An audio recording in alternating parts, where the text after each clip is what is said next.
DJ মামলায় হাইকোর্টে ধাক্কা, অভিষেকের মামলা ফেরালেন বিচারপতি তীর্থঙ্কর ঘোষ। অভিষেকের কণ্ঠস্বরের নমুনা সংগ্রহে আর বাধা নেই, নিম্ন আদালতের নির্দেশে হস্তক্ষেপ করল না হাইকোর্ট।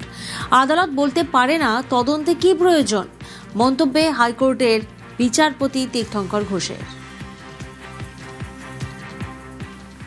কোর্ট কোনো রকম স্টে দেয়নি, তো হাইকোর্ট যখন কোনো স্টে দেয়নি তার মানেটা হচ্ছে যে আমাদের মামলা আজকে হবে। এবার আজকে কোর্ট প্রসিডিংস আছে, তো কোর্ট প্রসিডিংসে আমার তরফ থেকে, যেহেতু আমি ডিফেক্ট কমপ্লেনেন্ট, তো আমার অ্যাডভোকেটরা আজকে এখানে অ্যাপিয়ার করবেন।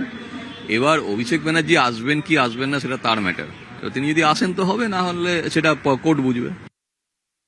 মানে এটা সম্পূর্ণ অভিষেক এবং আদালতের বিষয়, তার মাঝখানে আমি কোনো মন্তব্য করব না। আমাকে একবার একটি কেসে ভয়েস টেস্টের জন্য বলেছিল, আমি তো নাচতে নাচতে গিয়ে দিয়ে এলাম। আমার তো জানারও খুব কৌতূহল ছিল ভয়েস টেস্ট কিভাবে হয়, কি হয়।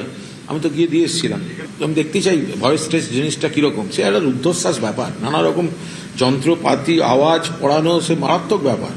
তো আমার সেই কৌতূহল থেকে আমি গিয়ে নাচতে নাচতে দিয়ে এসেছিলাম। যার যার আইনে যা যা প্রভিশন আছে, কোনো ব্যক্তি যদি সেই আইনের স্টেপগুলো নিয়ে থাকেন তার নেওয়ার অধিকার আছে। সেইটা আবার অভিষেক বলে নিতে পারবে না, সেটারও তো কোনো অর্থ হয় না।